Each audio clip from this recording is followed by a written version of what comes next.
Hello everybody, and welcome back to another video. Today, we will be reading the first chapter of my books and summarizing them. You may notice that I have a new VTuber model. This model is temporarily here. I'll make a better one later, but this is until I make that better one. I hope it works for now, but let's just get straight into the video.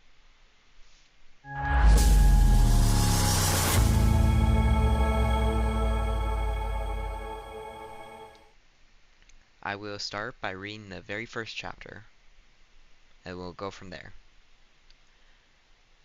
Chapter 1. Theo. Theo was lying tiredly on a small bunk bed, unable to muster a chance of sleep. He stared at a desk covered in different art supplies. Next to it, a door with a small lantern hanging from it. He moved over to a mirror.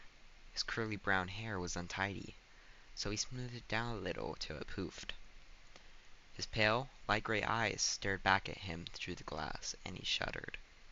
This was due to his dust granting still being a day away, maybe two. He didn't remember for sure. Eventually, he got up, walked to the door, grabbed a lantern, which was already lit, and attempted to escape without being caught. "Where might you be going?" questioned a voice from another bunk bed. Ugh, he thought. Elena must have found me. Elena had a combination of strength and elegance. Her brown hair had fallen down in soft waves of blonde. Her pale eyes were full of faint sadness, with a touch of boredom. Elena's ears each had many piercings, 3 on one side, 4 on the other. Each earring was a mix of small, simple, and powerful gold and silver. He was around 17, about a year older than him or so. The light from the lantern emitted, and Theo could see the other twins lying upon their own bunk beds, fast asleep, hopefully dreaming well. Elena, being one of the older twins, was full of ambition and rebellious behavior. Her outfit was a mix between adventurous and casual clothes. She had a huge purple cloak, flowing down from her shoulders. The cape was silky and smooth, though the sides of the cape were slightly ripped. She also wore a black leather jacket. The sides of the jacket were falling apart. He was surprised that after all these years the jacket still fit. Her shirt was asymmetrical and gray. A necklace that she always wore, even in sleep, was sitting around her. Theo himself didn't have a very unique clothing. He tended to just wear the average men's clothing, even though he was the king's child. His shirt was just leather and stitching. He didn't quite know where she got all this clothing. It wasn't from the kingdom.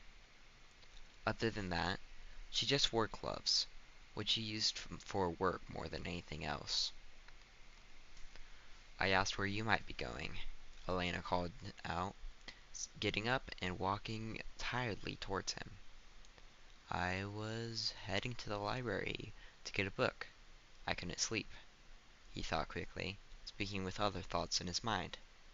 "I need to read that book."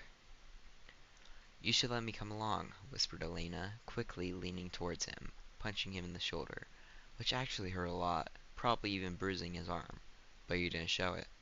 He had grown used to it by now. "You should bring me too," whispered another voice, sleepily waking up, standing, and going towards them. It was Rift Stray, one of Theo's best friends. "Fine, you can come along, but try not to wake up any more Dustleys," he whispered, rubbing his arm in anticipation. Rift was around 16, so the same age as Theo. He was wearing a distinct leather tunic that was slightly ripped and small on him, probably around a year old. The same type of clothes that Theo himself wore most days. He also wore a leather cloth hat over his short, dirty cream blonde hair. His eyes, like all of theirs, were pale, but so full of emotion and mischief, yet also full of faint distress. He also wore leather pants that were ripped and short on him, showing his leather boots. A Upon his hand he held 3 silver rings, each different. Theo had known Rift ever since he found him on the streets. He had always been full of fear and concern until they met. Then he converted to an ambitious and confident figure. "Well then," he muttered under his breath, "let's go." As the small group of twelves reached the library, they walked towards a large book on the ground. "I tried to move this book earlier," he whispered ungrudgingly, "but I can't make it budge an inch." The book that he pointed to was huge. It weighed a few pounds more than he could carry. It was old and dusty. As he brushed the dust off this book, he could see the red cover, plated in gold, with purple runes that were probably ancient Dustish. The runes he could see were regular Dustish, a common tongue, they read. That meant light, dark mask, which made no sense to him at the time. Under it were more runes, the ancient Dustish ones that he couldn't read.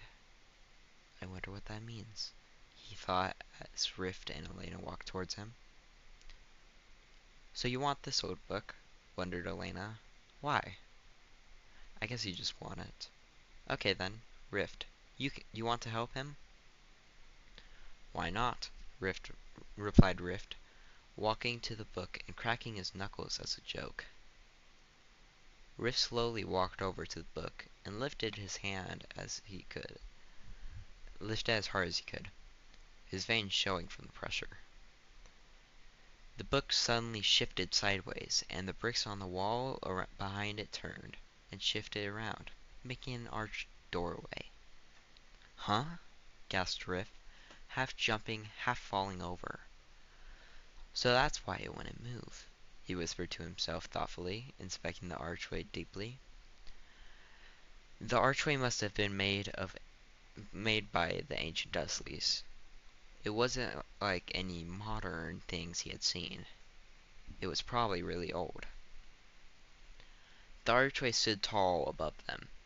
It was chiseled and carved, and the cave beyond it was a mix of stone, moss, and old bricks. "Want to go see what's in there?" asked Elena cautiously, but curiously, as she tapped the arch and looked into the mysterious dark tunnel. "For sure," he replied. Then he thought, "There's something different here." He shrugged it off and kept going. The group walked warily through the archway when Rift began to speak. "Should we go in there?" questioned Rift, rubbing his arm. "It must have been blocked for a reason." For the first time, Theo realized that he was thinking about his past. His eyes were bloodshot, as they always would when he looked at dark things that reminded him of the ways of his past. "What, you afraid?" teased Elena, punching him in the arm. She really has to stop doing that. Theo couldn't stand this, but he said nothing. Rift could manage. "No, You don't have to come if you don't want to," Theo said quickly, pulling Elena away and giving her a glance. "Really, Rift, if you want to, you can go back to the Twilight bedhouse." "I'm going." "If you really want to," said Theo. Then he turned around and walked towards the tunnels. He could hear Elena and Rift walking close behind. As the Twilights were venturing through the hallways, it eventually changed from smooth, mossy stone hallways to rocky-edged tunnels, like what you would see if you went far underground. He looked back to see that as soon as they left the hallways, they were replaced with the same rocky tunnels, and a single box with grills atop it sat near them. He began to go faster. "What's going on here?" gasped Rift, quick behind him. "I don't know, but this isn't..." Theo looked around. "It's just looping." "What in Lonix? What if we're lost?" Rift called, running in circles. Lonix is the word that Dustley's Lonix is the world that Dustley's lived in. Wait. Stay calm, idiot. Elena hit him again, and sat him down where he clenched his arm and began to shake. Look, he said. He pointed to a light gray stone. There's a scroll symbol on this brick. What? Elena asked. As Elena tapped it, it began to glow with a white outline. Then another, darker stone, with a crown on it, popped out of the wall near them. What? He gasped, staring at it and pushing it. As Theo and Elena pushed the stones in unison, they both glowed, white and black, and an arched doorway appeared, opening up to a small room made of stone and brick. Inside the small room, there were piles of paper and books with scrolls all over. One certain scroll caught Theo's eye. There was a scroll with a crown and his name on the seal. Hey, check this out. Elena pointed to a scroll with her name, along with a bookmark. What are these scrolls about? Rift asked, staring back and forth at each scroll, then grabbing Elena's and examining them. What are you doing here? Ordered a questioning and stern voice from behind them. Theo leapt back and stared towards the voice. Oh no. Sif found us. So that's the very first chapter of our book, and it's not completely finished with editing. Things will probably change before we actually publish. I will be editing throughout the year. All these names are not completely final. Some of them may stay the same, but some may change. The storyline probably will stay about the same and won't change too much. It will just be minor edits to make it sound more good and, like, enthusiastic and serious. Like, all of those types of stuff. If you want more videos like this, please tell us in the comments below. If you like my VTuber model, please say that too. And I don't know what else to say. I believe we will start doing something called Entertainment Thursdays, which every Thursday we will post, or almost every Thursday, we will post a video of entertainment value. So Q&As, stuff like, we're planning on doing a live stream at 50 subscribers, so our live stream might be on a Thursday rather than a Tuesday. So, and gaming, and my brain stopped. And we might do reaction videos. We might react to some of your guys' favorite series and shows and all that. And I think that's about it. I will try my best to get some of the other people onto this channel again. And I'm sorry that we weren't able to introduce all the people in the first few weeks of this channel. But we hopefully will introduce some of them in future videos. But until then, if you want to see that, stay tuned. And we'll see you all next time. Bye-bye.